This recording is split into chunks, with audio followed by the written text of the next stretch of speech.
Right, welcome back to another game here at the Clark and Addison Gaming Company. My name is Brian Hafferkamp. I'm the designer and creator here at the Clark and Addison Gaming Company. In this game, I'm going to show you the last 6 minutes of this game between North Carolina State and Purdue. This is, a new basketball game that we're developing, and it's based off of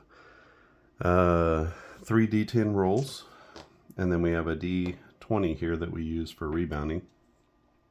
But we just kind of use these D10s in conjunction with one another, and it's still in the very early stages, just kind of put this together over the last week. And so the game is 66-65, and it is Purdue over North Carolina State. Okay, and we are fully set up and ready. We got our scoreboard here, and we are ready to finish off the last. It's about 6 minutes, so we have about a 3-minute block here, and then about another 3-minute block, maybe a little bit less here. So maybe 4 or 5 minutes left in the game. I'll walk through a couple of, this is really meant to be kind of a demo, so I'll take everything sort of slowly, and you'll be able to see everything. You can see we have our fouls. We have 1, 2, 3, 4, 5, 6, 7 fouls. So NC State, or I guess Purdue, is in the bonus, and we only have 4 fouls for Purdue. So if Purdue gets a non-shooting foul, they'll go to the line for a 1-on-1. And we got our team cards here in the middle. So you can see NC State, Purdue, they're color coded, so you can see each team pretty easily. And we have our players here that are on the floor. We have our bench players here. Same thing, home players on the floor and bench players here. So right now we have our original starting 5 is out there for Purdue. DJ Burns has been in foul trouble the whole time. He's got, several assists and rebounds and has played quite a bit in the game, but he does have 4 fouls. And Edie, I think is how you say it. He's got 4 fouls as well. So both big men are sort of living on the edge. There's really only one guy to come off the bench and play in a forward spot for them. The power forward here, Kaufman Wren, is not in foul trouble. Diarra, he's got 2 fouls, so he's not in foul trouble. And at the moment, Middlebrooks is in the game. He only has 1 foul. So we'll get Burns back in maybe for the last few minutes of the game, or until this kind of gets a little bit out of control. I believe it was Purdue ball, and we are going to get started here. So these are our possessions, just to see everything. Our visiting team, our home team, we have first half points, second half points, rebounds, assists, fouls. There's a turnover block here for like general turnovers. There's blocks, and then there's a specific steal turnover as well. All right, so first thing we do is we roll all 3 dice. I like to roll all 3 dice. We're really only reading 2. So these are going to be my percentile dice, I guess that's what people often call them. Basically, you need 1 to represent the tens place and 1 to represent the ones place. So everything here is based off of a 1 to 100 system. And then we have a 55. It's for Purdue. So then we look here through our plays, and 52 to 57 is a 3-pointer from the left side. So basically, not the corner, not the top of the key, but somewhere in between on the left side. Now the blue die represents the player, and so we have a player finder here with a D10. It's a 3-pointer, so we have 3 pointers here. And these letters represent frequency of taking the shot, not necessarily how good a person is at shooting threes. It's about trying to get the ball to the people who shot the most threes, and then ball distribution and shot distribution. So try not to think of these as, oh, it's going to the best three-point shooter. The person who takes the most might be the best three-point shooter, or they might be statistically not as good as somebody else. So for our purposes, a 5 is going to go to an A three-point shooter. So then we look in Purdue and we look at all their three-point shots, and we only have one A player for a three-pointer. So that's going to be Lance Jones, who takes the shot. So now we roll for the shot itself. We look at the red and the white again. It's an 82. 82 is greater than his 1 to 36. So you can see he's not the best percentage-wise three-point shooter on the team, but he shoots the most threes on the team. So that's kind of what we're looking at there. 82, that's going to be a miss for Jones. So I like to just indicate that with a circled X.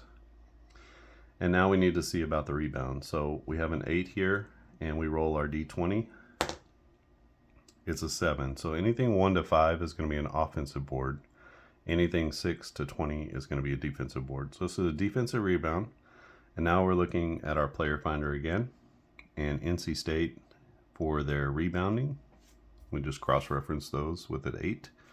And the rebound is going to go to a B rebounder. Now we have 1, 2, 3 rebounders who could possibly get that. So what I've been doing is, if there's 2 or 3, is I just keep rolling all 3 D10 dice together. And then I read them red, white, and blue. Red, white, and blue. And then that just kind of helps me keep track of everything. You can see that the 10 is greater than a 9 or a 5. So the rebound is going to go to DJ Horn. So then I just put that down as a defensive board. We count the possession because possession has changed from one team to another. And if it was an offensive rebound, I would keep the possession as it is and wait until there's a turnover or a made basket or a rebound that goes to the other team. So it's NC State ball. You can see that the game makes sense. It's not going to be super fast, but the idea of the game is that you're playing all the Final Fours. So you have like the Final Four teams and then a championship game. So if it takes a little bit longer, that's okay, because you're not playing, 30 regular season games or anything like that. So a 16 is for NC State is going to be a jumper or a hook shot. So it's kind of like in your imagination. So maybe for a guard, it's a jumper, or for an outside player, it's a jumper. For an inside player, maybe it's some kind of hook shot. A 2 on a 2-point shot. So basically anything from here, from 37 down to 2 to 37 is going to be a 2-point shot. 38 to 64 is going to be a 3-point shot. And then I usually just count the M1 as a 2-pointer plus, like a traditional 3-point play. 2 points plus a free throw. We have a 2. A 2 goes to a B. And so we look at our 2-pointer, and we have 2 guys who are a B. So DJ Horn or Casey Morcell.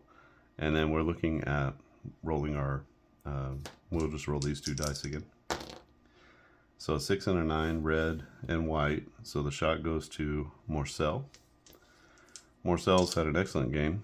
He had 6 points in the first half. He's got 7 here in the second half. So he's going to take a 2-point shot here. A 1 to 48 is a make. It's a 70, so that's going to be a miss.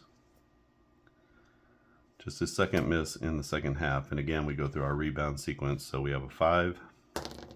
It's an 18, so that's a defensive rebound that goes to an A rebounder. So then we look at all of our rebounders. We have 2 A's. So Braden Smith or Zach Eddy.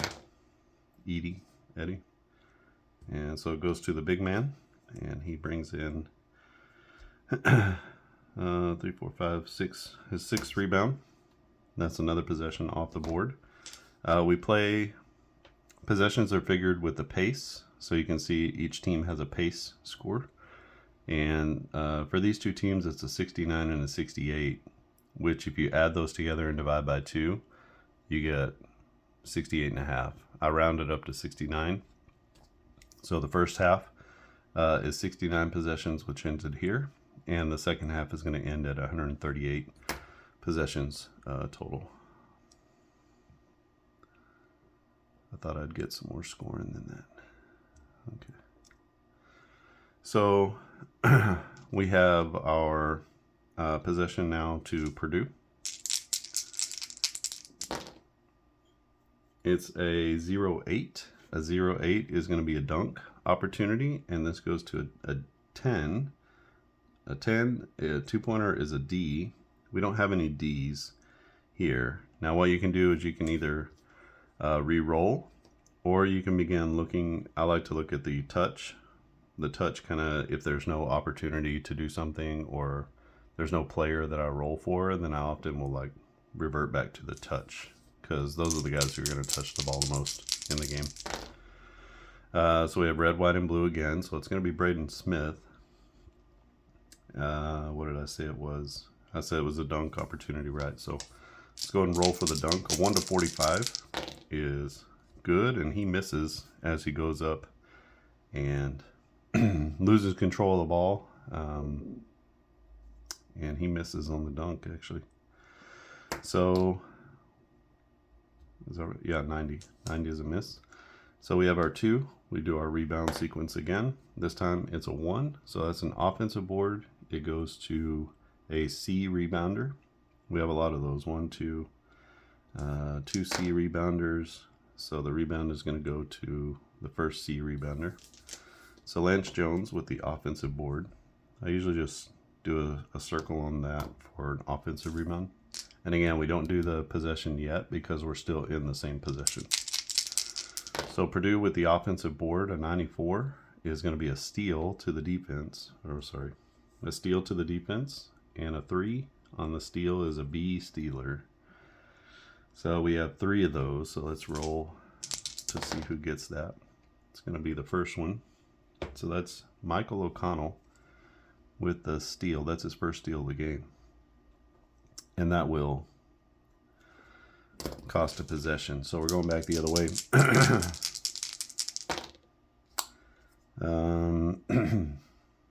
It's a 66. 66 here you can see is an N1. And so the player is, we're looking for an A. So we don't have any A's on the floor right now. So what we can do is look for the guy who touched the ball the most, and that's going to be DJ Horn. There's all kinds of things you can do. If you don't have an A, you can go to a B, and then we have a couple of B's that you could roll to see who gets the shot. But we're just going to go with the N1 for DJ Horn. So that means he puts in the bucket here, and they're going to take the lead on this play. That's going to cost a possession.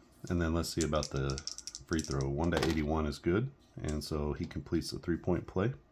He's got a couple of those here, you can see. And NC State takes the lead with just a handful of plays left in the game. A good one here. The original game was like 60-53 or something like that. 65. Another M1, this time to Purdue. 5 is going to be an A. And we do have an A. Edie. I'm going to go with Edie. I'll have to look that up to see if that's how you say it. But Edie Eddie. That's a bucket.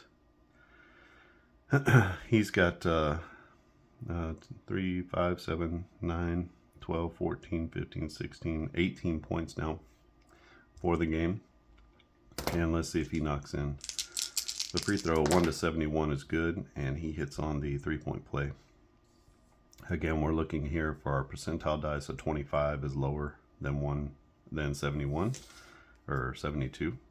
And so 3-point play is completed. That should make it 69. And that gives Purdue a 2-point lead with about 12 ticks left. 12 times 17. So whatever that is, it's just a couple minutes left in the game. 2.5 minutes left in the game. Each possession is worth a little more than 17 seconds. each of these blocks. And so you can figure that as 12 times 17, which 10 times 17 is 170, which is, what is that? That's like a minute and a half, 3 minutes. No, we're about 3 or 4 minutes left, I guess. So this block of time here is about 3 minutes left on the clock, maybe two minutes and change. And so we're at about 3.5 or so left in the game. So a 50 is going to be a 3-pointer from the top of the key. Again, we look at our player locator. That for a 3-point shot, we're looking at a C rated 3-point shooter. So do we have any of those? We have 2. These 2 guys here. So let's roll to see who takes the shot. It's going to be O'Connell. O'Connell is the better 3-point shooter, so that's good. 1 to 38, and he will give them the lead, and it's a 28, and that's going to be drained for Michael O'Connell. He's got 6 now in the second half. And look at this one and see if there's an assist. 9. And we're looking for a B assist. We have DJ Horn, Morcell, and so we can roll between those 2 to see who gets the assist. It is Morcell with the assist. He's got actually quite a few. 1, 2, 3, 4, 5, 6 assists in the game. It's going to be here 1, 2, 3. And back and forth we go. NC State now with the lead, 70 to 69 over Purdue. Got a barn burner of a game here. We got another dunk opportunity. This goes to a B. We have lots of Bs. Okay, so when we run into a B, that's sort of a special situation because we got 4. We have 4 Bs on the floor, and there are only 3 dice here. So you can either add a different D10, or I like to use this little D4, and whatever it comes up flat on, that's the number. So it goes to the 2. So our number 2 B is Lance Jones. Jones is going in for the dunk. And it's a 37. A 37 is less than 50, and Lance Jones flushes it. And that's an exciting way to take the lead back. As he had 10 points in the first half, he's got 6, 7, 10, 12 points in the second half. So 22 in the game for Lance Jones. And I believe he's probably got the game high. And Purdue takes the lead back. This is a good one. As we're nearing the 3-minute mark.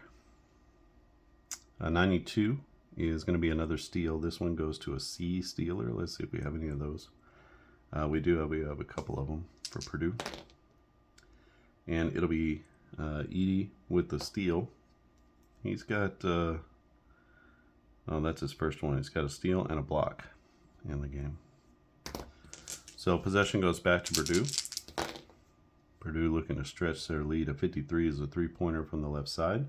You can see here it's in this range. So 3-pointer from the left. 3-point shot goes to an A 3-point shooter. They only have 1 on the floor, and that's Lance Jones. So Jones eyes it up. A 48 is going to be less or greater than 36. So not in the 3-point range. That's going to be a miss. And the defensive rebound goes to a D rebounder. Let's see if we have any of these. We don't have any of these, so let's go to the highest rated rebounders. Diarra is the highest rated rebounder on the floor. It's going to cost another possession. And we are back the other way. So once you got to kind of get into the flow of it, it does move well. There's just a lot of kind of moving parts and different things you need to do for each one. Coming up on our last part of the block here, a 54. 54 is a 3-pointer from the left side. That's put up by an A 3-point shooter. We only have 1 of those, so that's going to be DJ Horn taking the 3-point shot. 1 to 40 is good. It's a 55, so that's off the mark. Should give him a miss. 11 is a defensive board that goes to a C rebounder. We actually have 1, 2 of those. And so it goes to lawyer. And because I keep all the stats here, it goes a little bit slower. And the play is still going, so we're not going to stop play at this point, but we do need to tally up, you know, who's on the floor. So it's going to be Braden Smith, another tick. Jones, another tick. Lawyer. I'm just counting out how many sections of 10 that they've been on the floor, just to count up their minutes. I want to sort of keep their minutes within the distance of their average minutes per game, which we have here listed on each player's card. So you can see, you know, some guys, he got into 39 games and he plays 21 minutes per game, so he should get quite a few minutes. He get into 31 games but only plays 9 minutes per game. So if you play them too much, they're going to wind up scoring too much. In fact, Gillis is 0 for the day, but he does have quite a few rebounds and assists. For NC State, it's going to be Horn and O'Connell, Marcel, Diarra, and Middlebrooks. So Middlebrooks getting quite a bit of playing time. Jaden Taylor off the bench has played quite a bit as well. When I get a next stoppage of play, I'm going to get DJ Burns into the game.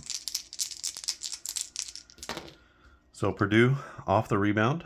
They're going back the other way. It's a 45. 45 is going to be a three-pointer from the corner. That's taken by an A three-pointer.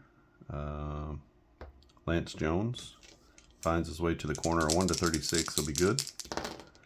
It's a 34, and that's up and in for Jones as he stretches the lead to 4 for Purdue. Clutch shot from Lance Jones, and the assist goes to a C assist man. We've got 3 of those,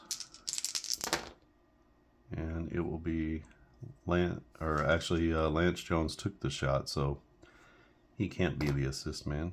So we'll go with these 2. You can either say that's no assist on the play, or you can just use these 2 because he can't. Obviously, it's no assist if it's to himself. So we'll give it to Lawyer. Second assist of the game. And that's going to be enough for a substitution. So let's go ahead and get a sub in the game. It'll be DJ Burns. Now, one thing that you can do is you can see that these 2 guys touch the ball quite a bit. And these 2 guys, this guy touches it quite a bit. You can sort of flip-flop people around. Now with these starters, it doesn't really matter what you do. Maybe you could flip-flop these 2 if O'Connell was in trouble with fouls. But if somebody's in trouble, and let's say you had this guy. You had this guy in the game. He has a 2-point touch of, you know, he only takes an average number of 2-pointers for the team, where Kaufman takes above average number. And so that means he's actually going to be taking more shots, and there's more of an opportunity for him to have an AM1 or a shooting foul. So you could actually switch these 2 like this, so that now DJ Burns, and you play across like this as far as who's guarding each other. So DJ Burns will be guarding this guy. So Burns in foul trouble will be guarding a guy who has a C touch, basically, against playing a guy who's going to touch the ball a lot more with an opportunity to foul. But he's still on the floor. And then if this guy is in trouble with fouls, you might have to kind of move things around as well. But as far as, you know, like who's guarding who and stuff like that, you can kind of switch that. You can even switch it on the fly so that, you know, you're just kind of moving things around at will. So it's a little bit of a way to protect somebody who's got fouls. So in college, at 5 fouls, you're out. In the NBA, it's you get 5, and then the next one, you're out. So, all right, NC State with the ball. They're down by 4. They've got a 3-point shot here from the right side. It goes to an A 3-point shooter. They do have one of those on the floor. That's going to be DJ Horn. Horn with a 1-40. Pretty good free throw or 3-point shooter. He's going to miss though. A 95 is a miss, as he's missed his last 2 threes. He is 1, 2, 3, 4, 5, 6. He's only 2 for 6 on the day. The rebound is a 15, and so that's going to go to the defense. So a C rebounder. We have 1, 2 of those. Yeah. No. All right, let's try that again. We have two C rebounders. This one's going to go to Lance Jones. So Jones with his 1, 2, 3, 4, 5th board of the game takes another tick off, and the ball is back Purdue's way. 22 is going to be a jumper that goes to a B shooter. We actually have quite a few B shooters on the floor. Our D4 says that it's the 4th B shooter. So this is Trey Kaufman-Wren with the hook shot in the lane, 1-54. He puts it in, and he's going to miss. His first shot of the second half, and it misses. We have a 5. That's an offensive rebound. That's going to go to a C rebounder. So we have 2 of those. And it'll be Lawyer with the rebound. Offensive board. Let's get a couple of offensive boards. And the possession is still alive for Purdue. A 13 will be a layup opportunity that goes to a B 2-point shooter. Again, we have a bunch of those. It's Lawyer. So off the offensive rebound, Lawyer gets to put it back up. A 41 is just outside of his 2-point range as he misses, trying to put that one back. And he is 0 for the second half. We have a 1 here, and the defensive rebound goes to a D rebounder. I don't know if we have one of those. We don't. So let's go ahead and give that to DJ Byrne since he's an A touch. And that's going to be another possession burned. So it goes back to NC State. NC State down by 4. They need some big shots here to fall. This is a 3-pointer from the top of the key from a B 3-point shooter. That'll be Casey Morsell. Morsell is 1 for 1 from 3-point land. A 28. Ew, 1-27. It just misses. As Morsell misses on the 3 right off the back iron.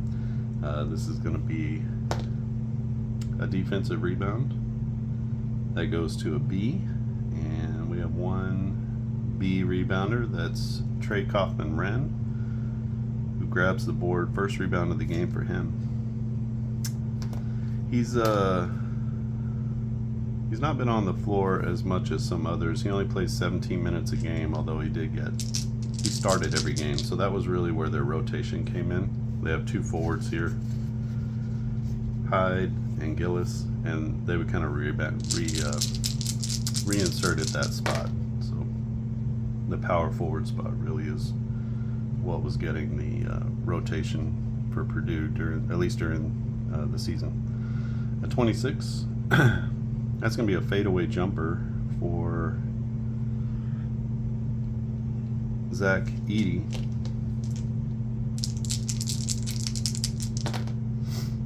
A 13 is going to be good as he drains it, and he's had quite the second half. Is there an assist on the play? It's a C assist. So we have 3 of those, and it'll go to the middle one. So Fletcher Lawyer, his 3rd assist of the game. I don't think I did one of those. So 76-70 is our score. NC State, with only 2 possessions left, is going to have to make a play here. 76 will be a shooting foul that is to a D 2-point shooter. We don't have any of those on the floor, so we'll give that to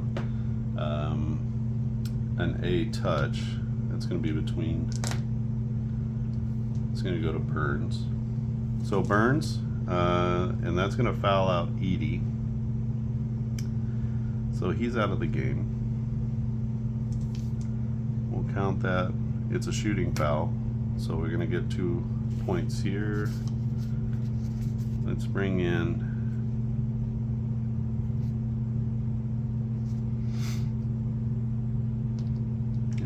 Gillis. Switch these two up. So Edie is out.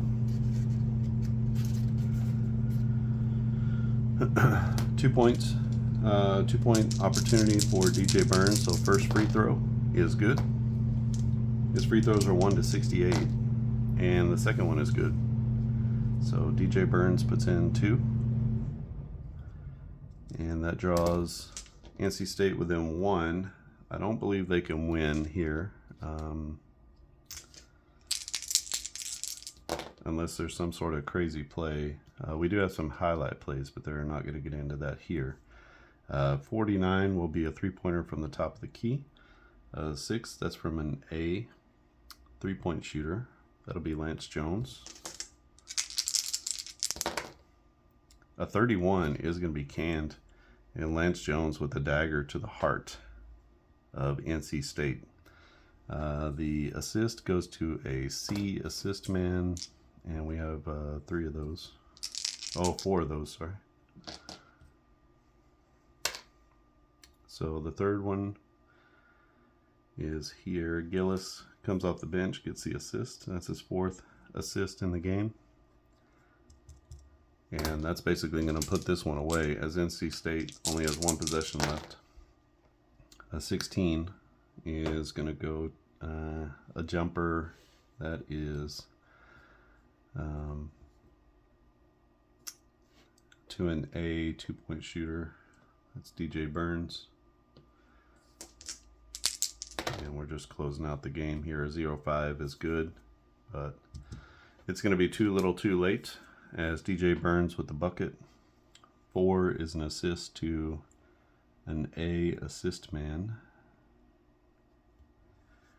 So O'Connell with the assist. We have 5 assists in the game, and that's going to be our game. So this one ends 79-74 in favor of Purdue. A little bit higher scoring than our original game. Let me go back through and we'll figure out all the points, and we'll see how this one goes. All right, and back with our totals here. The total is going to be 79-74. And, sorry, the total should go here.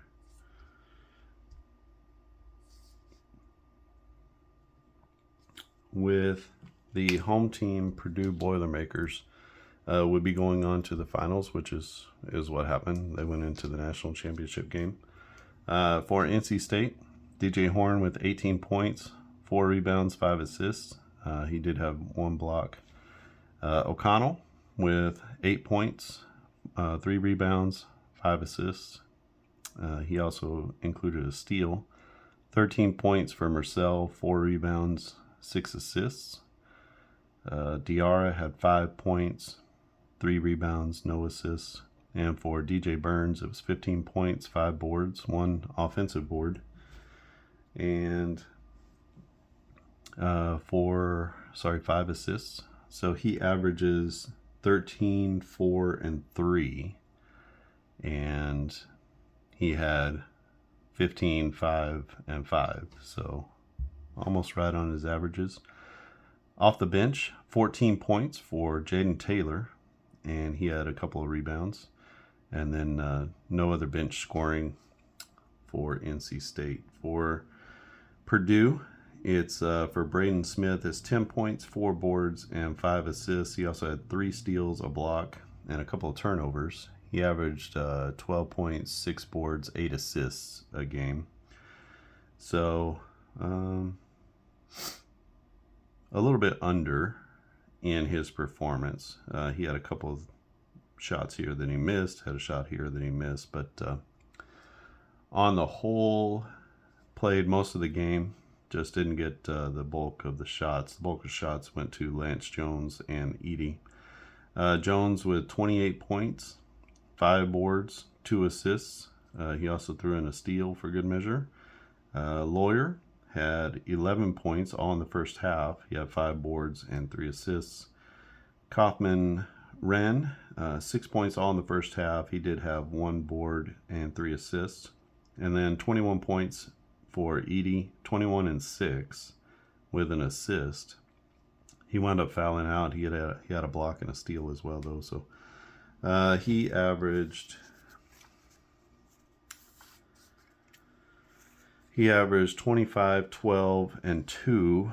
So a little bit under on boards, but pretty close on his points. He didn't play as many minutes as he normally would. He plays 32 minutes a game. He was into 1, 2, 3, 4, 5, 6. So he played about 20 minutes or so, 21 minutes. He was just in foul trouble for a lot of the second half, so he didn't get a chance to play as much as he normally would. And otherwise, I think he would have exceeded probably his totals. 5 points off the bench, all in the second half for Colvin. He had 2 boards and an assist, and then no more scoring. But Gillis with 5 rebounds, including 2 offensive boards off the bench, plus 4 assists, and got quite a bit of playing time for Purdue. So Purdue wins this one, 79-74, and they will be moving on.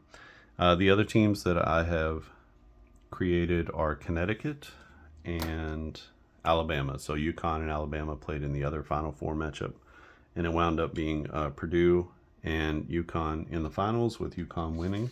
So I'll play those out and see. One thing I didn't get a chance to show you are the highlight plays. There are a lot of technical fouls on here. There's some players ejected. There's coach technical fouls.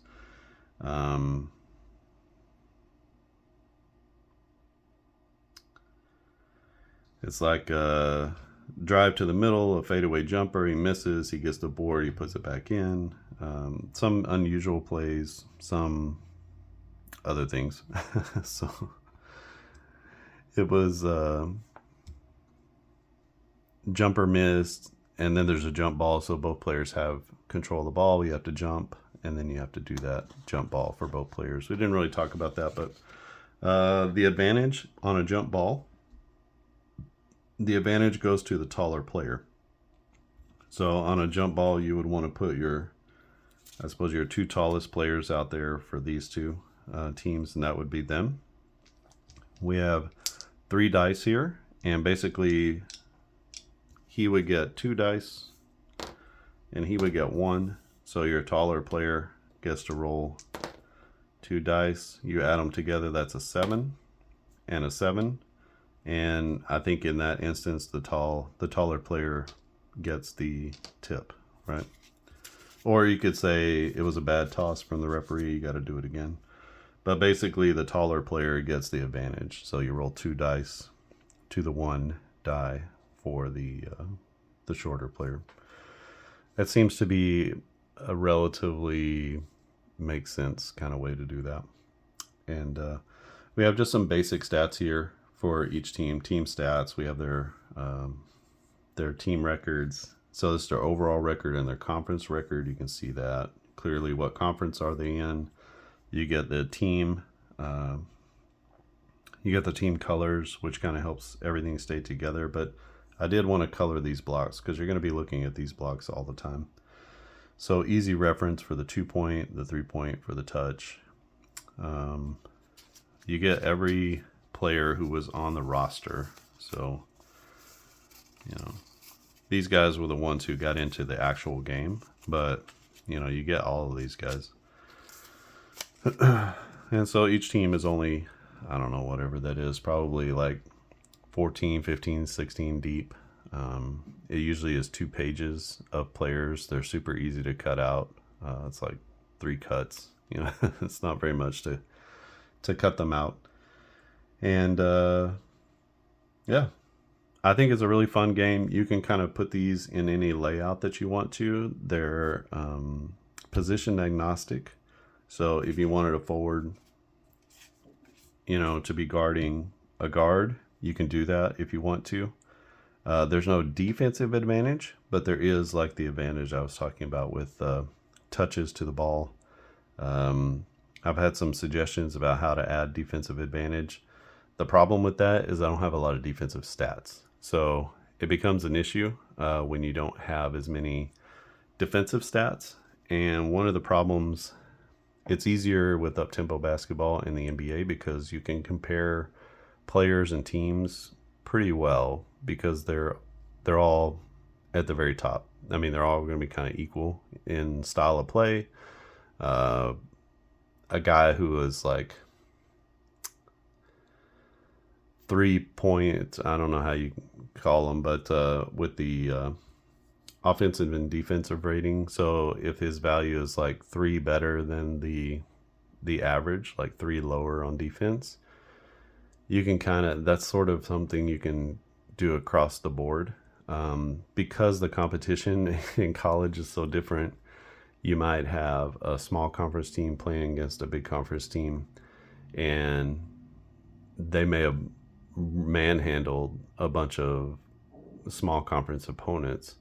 So is their defensive rating really indicative of how they would play defense against a large school, or is it just more of a reflection of they had way better players than anybody in their conference? So sometimes it's hard to come up with the sort of defensive system, but this way, by just sort of segregating off into, okay, you play your game, then we'll see how it all shakes out in the end. So where we kind of keep defenses out of the game a little bit and focus mostly on offensive production and who gets the ball, I think at that point you're going to start to see the teams kind of even out. That I only stick with the Final Four is probably helpful because all of those teams are going to be on pretty even footing, but I am using their season stats. So these stats are going to be accumulated not against these teams.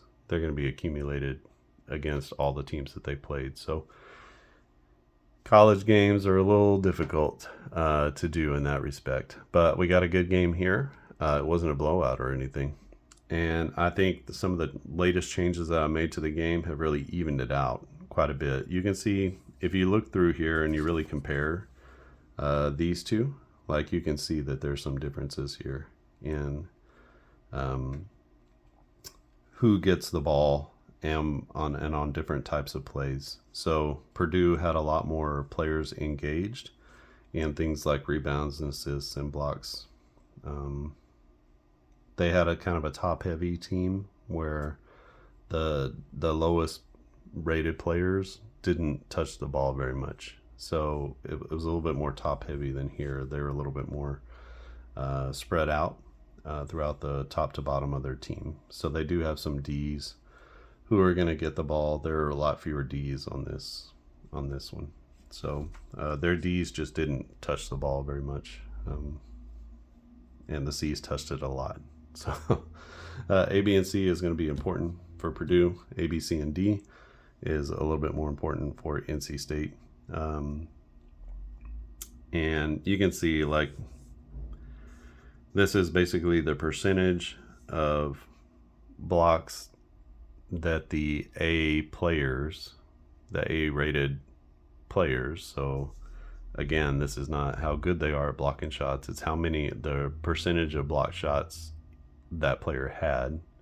So the ones who had the greatest percentage of block shots also have a huge percentage of the block shots. It's like, whatever this is, 1, 2, 3, 4, 5, 60% of the block shots went to basically one guy, and that's this guy here.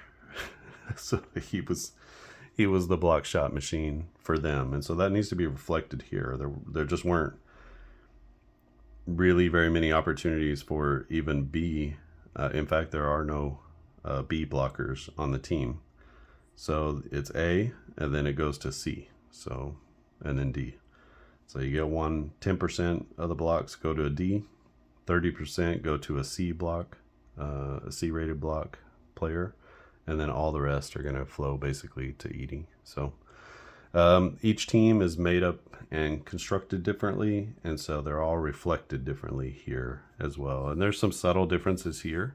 Maybe if you got a team like Virginia or a team that was super heavy at shooting 2-pointers, that would change their ratios quite a bit. But most teams are about, they're like 55, 45, so 45% twos, 55% threes, somewhere in that neighborhood.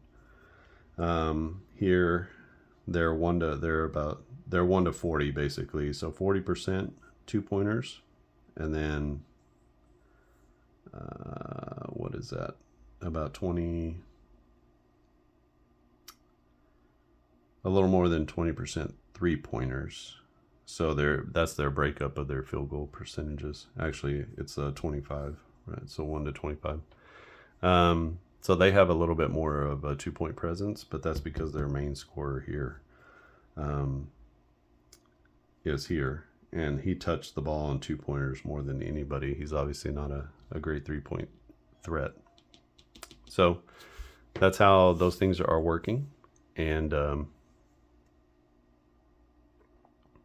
yeah, that's the game. If you have any questions or comments, please leave them down in the comments section below. And if you haven't subscribed, click subscribe. Otherwise, that's the video, and I'll have more from this game coming soon. Thanks for watching, and I'll see you again next time.